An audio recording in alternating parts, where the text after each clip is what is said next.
आज सुबह से गांव के चौपाल में बड़ी गहमागहमी थी। जहां जिस गली से निकालो वहां बस सरपंच रतन जी के घर की ही बातें हो रही थी। अरे कुछ सुना है का कुछ हुआ का? अरे अपने सरपंच जी है ना? सुना है उनकी घर में उनकी बहू के घर से नौकरानी आई है। उनकी बहू के पिता ने एक नौकरानी भेजी है। क्या बात कर रहे हो? अरे बाप, ऐसा? सरपंच जी की बहू लगता है बड़े घर की है और उसका बाप अपनी छोरी को कुछ ज्यादा ही लाड़ करता है, तभी तो नौकरानी भेज दी, बेटी को यहाँ आराम मिले। अरे बड़े लोग बड़ी बातें, हमारे जैसे थोड़े ही है। सरपंच रतन जी और शांति जी ने अभी हाल में ही 6 महीना पहले ही अपने बेटे नीरज की शादी पास के ही गांव के मुखिया गिरधारी जी की बिटिया दीपा से की थी। सरपंच रतन जी अपने गांव के मुखिया तो थे ही, साथ ही गांव में उनकी रसूख भी थी, कारण जमीन में कई एकड़ की जमीन के मालिक थे और ईंट की भट्टी थी। उनका खुद का तालाब थे जिसमें से मछली का पालन कर व्यवसाय भी करते थे। उनकी जमीन से होने वाले सब्जी से अच्छी कमाई होती थी। ले देकर अच्छा खाता पिता संपन्न परिवार था। घर में नौकर चाकर भी थे और उनकी पत्नी शांति जी, नाम तो शांति था लेकिन शायद ही कभी भी अपने आसपास के माहौल में शांति रखा हो। जब तक उनके सास ससुर जीवित रहे उनके जीवन में अशांति बनाए रखी। सास ससुर के गुजर जाने के बाद अपने पति से ही झगड़ा किया करते रहती। रतन जी शांत स्वभाव के इंसान थे। पत्नी से निभाना था सो निभा लिए।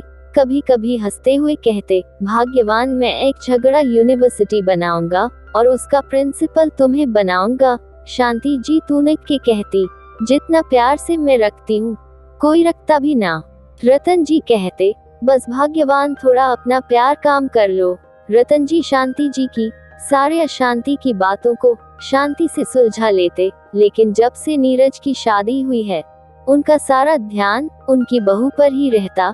शादी कर आए बहू दीपा को 2 दिन भी नहीं हुआ और उसे घर की रसोई में लगा दिया।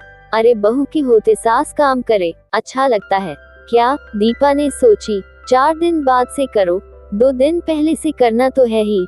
ये सोच के कुछ कही नहीं। फिर धीरे धीरे शांति जी दीपा को दिन भर घर के कामों में उलझाए रखती।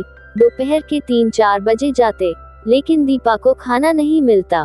भूख से दीपा व्याकुल हो जाती। जब कुछ दिन देखी कि सास शांति जी जानबूझकर उन्हें परेशान करने के लिए ऐसा करती है तो वो कुछ सोची। जब चावल बनाने के बाद उसका पानी निकाला जाता, जिसे मार कहते हैं, दीपा उस मार में थोड़े चावल दाल और नमक मिला खा लेती। आखिर कब तक भूखी रहती? अपने घर में ऐसा भूख कभी लगी ही नहीं थी। चावल के मार का स्वाद भूख लगने पर इतना अच्छा लगता है, जानती ही नहीं थी। एक दिन शांति जी दीपा को बोली, खेतों में प्याज निकल रहा है, जा खेतों में मजदूरों को नजर भी रखना और थोड़े काम तुम भी कर लेना। आजकल मजदूर मिलते कहाँ है? जब से सब पढ़ाई करने लगे हैं सबको 4 बुद्धि ज्यादा ही आ गई है। माँ जी मैं खेत में काम करूंगी तो क्या हुआ? अपना काम करने में क्या शर्म और मजदूरों की कमी है? इसलिए बोल रही हूँ, नहीं तो बोलती भी नहीं। सरपंच रतन जी को पता चला तो डांट भी लगाए, लेकिन शांति जी तो शांति जी ही थी। पता नहीं वो क्या करना चाह रही थी। सास बनने की कोशिश कर रही थी, बहू को परेशान करने के तरीके की इजाद कर रही थी, या कुछ और? कुछ तो उनके दिमाग में खिचड़ी पक रही थी। खैर 5 दिन बाद दीपा अपने मायके आई। 1-2 दिन तो सपनों के जैसे दिन निकल गए। एक दिन गिरधारी जी अपनी बिटिया दीपा से उसके घर परिवार, सास ससुर, उसकी राजी खुशी के बारे में पूछ रहे थे। तब दीपा ने उसके दिन के 3-4 बजे तक खाना ना खाने की बात बताई, मार चावल चोरी से खाने की बताई, खेत में काम करने की बात बताई। गिरधारी जी तो आग बाबूलाल हो गए। गुस्से में कहे, मुझसे तेरे ससुर रतन जी कह रहे थे कि घर में कोई कमी नहीं, नौकर चाकर है। फिर क्या हुआ? दीपा बोली, पापा ससुर जी सच कह रहे हैं। पति नीरज और ससुर रतन जी बहुत अच्छे इंसान हैं। बस सास शांति जी जानबूझकर ऐसा करती है। घर में कोई कमी नहीं। गिरधारी जी कुछ सोचे और जब बेटी दीपा के वापस ससुराल जाने का समय हुआ तो बिटिया के साथ एक नौकरानी को भी भेजे। ये सोचकर कि अगर नौकरानी रहेगी तो दीपा को काम में मदद मिलेगी और थोड़ा राहत मिलेगा दीपा को, पर ये सोच गिरधारी जी की थी। इधर जब दीपा के साथ नौकरानी आई तो शांति जी उस नौकरानी को खेतों में काम करने भेज देती। घर के कामों में दीपा को कोई मदद नहीं मिलता। अब भी उसे घर के काम करते करते 3-4 बज जाते। अब भी उसे भूख लगने पर चोरी से मार चावल ही खाती। 2 महीना ऐसे ही चला। एक दिन दीपा उसने नौकरानी के हाथ एक चिट्ठी को देकर अपने मायके वापस भेज दी। मायके में नौकरानी के चिट्ठी ले गिरधारी जी पढ़ने लगे। पापा, आपका नौकरानी के भेजना का कोई मतलब नहीं है।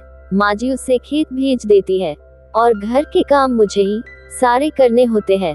मुझे उससे कोई मदद नहीं मिलती। जब मुझे नौकरानी के होने से कोई सुख नहीं तो क्या मतलब उसे यहाँ रखने का।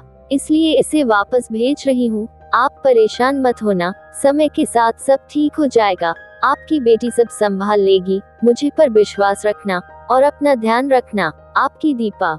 दोस्तों, ऐसी ही ऑसम कहानियाँ पढ़ने और सुनने के लिए हमारे चैनल ऑसम कहानियाँ को प्लीज लाइक करना और अपने खूबसूरत दोस्तों के साथ शेयर करना और सब्सक्राइब करना। धन्यवाद।